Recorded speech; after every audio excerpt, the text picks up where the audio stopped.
this is how it's done.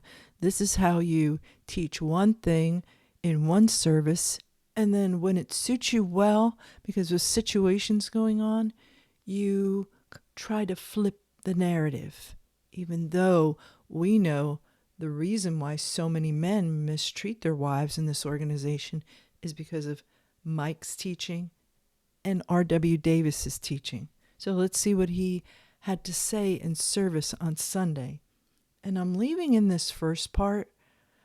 Tell me if it doesn't come across weird to you. The part where he talks about the man in the corner being him, he goes right into his mockulatory stuff about, like, at first I thought, oh, he must be mocking someone, some guy who maybe said something about people not noticing his suit.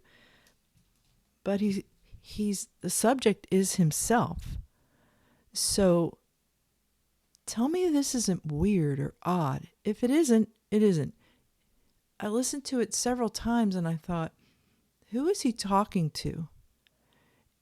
It sounds like he's talking to himself, about himself, and about his suit, because that's the topic. We know how he is. He wants the attention. But is he crying out for it so much that he's willing to put on this weird display? I don't know. I left it in here. This was just meant to be a really quick video showing his contradictory teaching. Thanks. He goes right into this unwanted, seldom talked about, hated in America verse of Scripture. Ephesians 5:22. And it'll probably hit the screen before I read it. According to this, what you're seeing up there is what I see right here. Who's that little guy in the blue suit? Oh, that's me. In the corner. See, I'm over here in the corner of the screen. Nobody loves me. Nobody complimented my suit today. Nobody told me how handsome I am. Well, what do you think the cause of that might be? All I can make of it is he's either making reference to someone who actually said such a thing, or he's just kind of whacked and talking about himself, and people are sitting there laughing. It's sad to me. It's sad because I wonder what it feels like to know. I don't know if he's going to have a come to Jesus moment ever, but I wonder if it's percolating within him. I hope it is. I hope it is for the sake of people he will continue to lie about and hurt. But I really hope what's percolating within him is the knowledge that he has to force people to like him by self-appointing himself as this person over them who has the oversight. So he's all-knowing and his opinions are valued and no one does anything for him. I mean, it really speaks of someone who's got some issues. Maybe he knows people are putting on a show and are doing it out of fear and compliancy. I don't know. There's something about it. It's just really off. It just makes me super sad. Is he really the one who wanted someone to notice his suit and tell him he's handsome?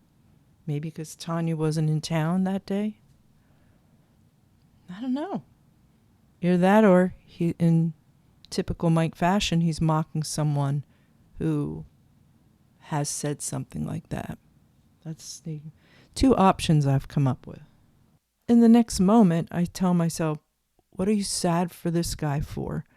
After all he's done, the awful things he has said and done, and continues.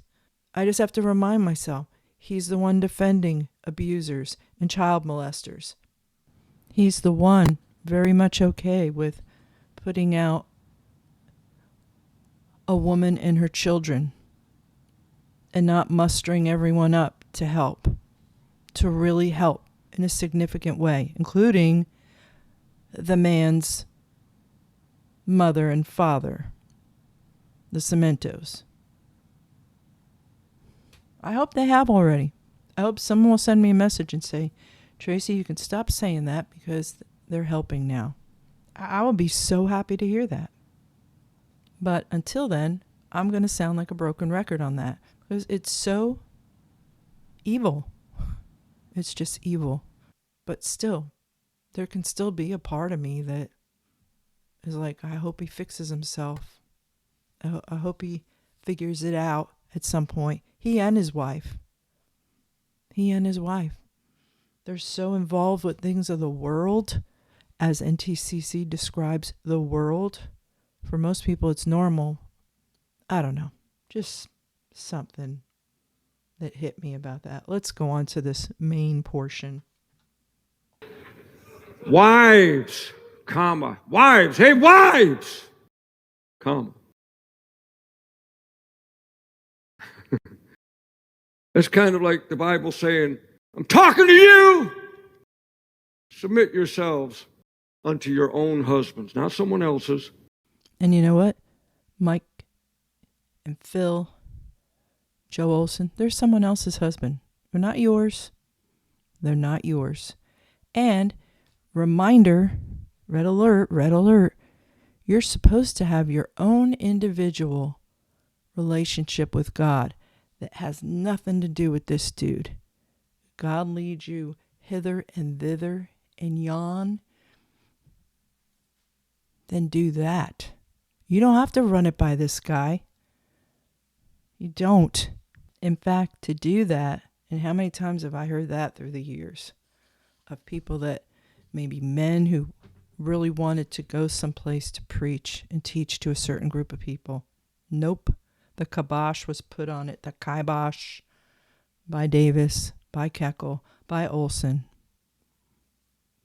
Women wanting to do different things. We're going to talk about that because man, has that changed about women working. About what you want to do with your children and their future to make it a good one, the way the Keckels did. So you do not have to go through these people. And I would dare say that if you do, instead of doing what you believe you should, then are you not going against God? It's just something to think about. Your own, as unto the Lord. What, you mean like as if he was God? Yeah. As if he was God? Yeah. Submission doesn't have to distinguish between who you're submitting to. If you're submissive, and this isn't about S&M, this is about humility. Please help me understand how a supposed Christian preacher in charge of the organization that's supposedly the last hope for America, the example he pulls from his mind right away is sadomasochism as far as submission goes. It's weird. So he thinks everyone's sitting there. That's a great point of reference for them. Like, be submissive. Not like S&M. Not like that. But, maybe he teaches in his classes. Him and Tanya, maybe they teach about that. Who knows? Maybe there's like a class not only about pleasuring yourself and other things we've heard from students, masturbation and whatnot, but maybe about sadomasochism. Hey, don't look at me. I didn't bring it up. He did. That's weird. Now, maybe he's projecting. But wait, it's not over, and I love how the Christian husbands take this and just blast their wives with it. You're supposed to be in subjection. But what about this one that said husband's the head of the wife? I cannot imagine where they got that from, Mike. Maybe R.W. Davis, maybe you. Hey, let's remind you of something right now. The dad is to rule the family and everybody in it. A reverence that causes us to not get out of line. To not get out of line.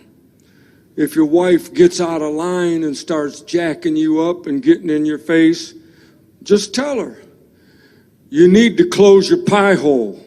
I run this house, not you. You got the guts for that? Well, you have to be nice. You can't be nice about this stuff. Nice doesn't work.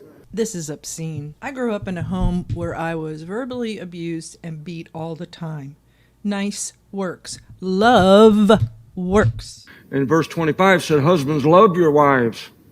You know what that means, right? Especially in the context of this message. It means lay down your life for her. Give yourself for her. It doesn't mean pound her down into submission. It means she's your helpmeet and you work together as one. Anyway, just a little reminder, just a little friendly reminder of what this group teaches. You don't know what's what. You don't know whether you're coming or going. He says one thing one day and another thing another day.